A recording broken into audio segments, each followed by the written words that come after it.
Fish Venkat గారు ఎలా ఉన్నారు? అవును, బాగున్నారా? హెల్త్ ఎలా ఉంది ఇప్పుడు? బాగుందమ్మా. బాగుందా? మ్మ్. గుర్తుపట్టగలుగుతున్నారా అందరినీనా? ఆ, మ్మ్. ఓకే. ఎందుకంటే స్టార్టింగ్ రోజు వచ్చినప్పుడు మీ కండిషన్ చూసిన తర్వాత ఎలా ఏమైపోతారో ఏంటో అసలు మీరు కాన్షియస్లో కూడా లేరు. కానీ ఇప్పుడు కొంచెం ఇప్పుడు పర్లేదమ్మా. ఇప్పుడు పర్వాలేదా? తింటున్నారా ఏమైనా? ఏం తిన్నారు పొద్దున్న? తింటున్నాను. తింటున్నారా? ఉమ్. మ్మ్. మిమ్మల్ని చూడడానికి చాలా మంది వస్తున్నారు, గుర్తుపడుతున్నారా వాళ్ళని? మ్మ్. ఎమ్మెల్యేస్ వచ్చారు, ఎవరు వచ్చారు?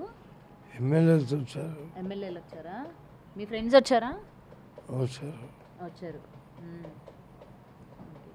మొన్న మీ బర్త్డే అయిందంట కదా, మీ అమ్మాయి చెప్పింది. ఆమా, మ్మ్. రేపు డిశ్చార్జ్ ఇస్తా అంటున్నారు డాక్టర్స్, మరి వెళ్తారా ఇంటికి? వెళ్తామా. మ్మ్. నడవగలుగుతున్నారా మీ అంతా మీరు? నడుస్తామా. మ్మ్? మ్మ్.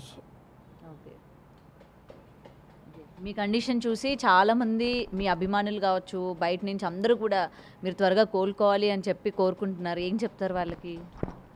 కండిషన్ మంచిగా ఉందని చెప్తామా. మంచిగా ఉన్నారని చెప్తారా? సార్, ప్రజెంట్ వెంకట్ గారితో మాట్లాడడం కూడా జరిగింది. ఆయన కోలుకున్నారు, మాట్లాడారు. అండ్ ఫస్ట్ డేకి ఈ రోజుకి కనుక చూసుకుంటే చాలా చేంజ్ అనేది కనిపించింది. సో ఎలా అనిపిస్తుంది ఏంటి? ప్రజెంట్ ఆయన కండిషన్ ఎలా ఉంది? డిశ్చార్జ్ ఎప్పుడు ఇవ్వబోతున్నారు?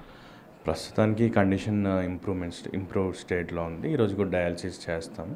కమింగ్ 2-3 డేస్లో we are planning for discharge. But discharge అనుకున్నా కూడా sometimes patient might go back to critical stage. But as of now స్టేబుల్గా ఉన్నారండి. ఈరోజు కూడా డయాలసిస్ చేస్తాము. ఫర్దర్గా రేపు కానీ ఎల్లుండి కానీ we might plan for discharge, but it's too early to say. Okay. And గతం నుంచి కూడా అంటే వాళ్ళ పేరెంట్స్ వాళ్ళ కుటుంబ సభ్యులు కూడా మాట్లాడుతూ ఉన్నారు, మేము హాస్పిటల్ బిల్స్ కూడా కట్టుకోలేని పరిస్థితుల్లో ఉన్నాము. సో ఎవరైనా సహాయం చేయాలనుకుంటే మాకు హాస్పిటల్కి సహాయం చేయండి, ఆ బిల్స్ పే చేయండి, ఈ విధంగా మాకు హెల్ప్ చేయండి అని అడుగుతూ ఉన్నారు కదా. మరి ఆల్రెడీ 1 వీక్ అయిపోతుంది కాబట్టి ఏ విధంగా ఉంది ఫైనాన్షియల్గా? ప్రస్తుతానికి మెడిసిన్స్ క్లియర్ చేసినట్టున్నారు. హాస్పిటల్ బిల్ అయితే ఇంకా పేయింగ్ జరగలేదు, కొద్దిగా జరిగినట్టుంది. మా బిల్లింగ్ వాళ్ళు దాని గురించి మాట్లాడతారు. They are better people to say. And మాకైతే డైరెక్ట్ డొనేషన్స్ కానీ మాకైతే డైరెక్ట్ ఎవరైతే ఏం పే చేయలేదు, వాళ్ళే కొద్దిగా గొప్ప పే చేసినట్టున్నారు. మెడికల్ కూడా పే చేసినట్టున్నారు. And regarding that thing will give full details from our accounts team. Okay.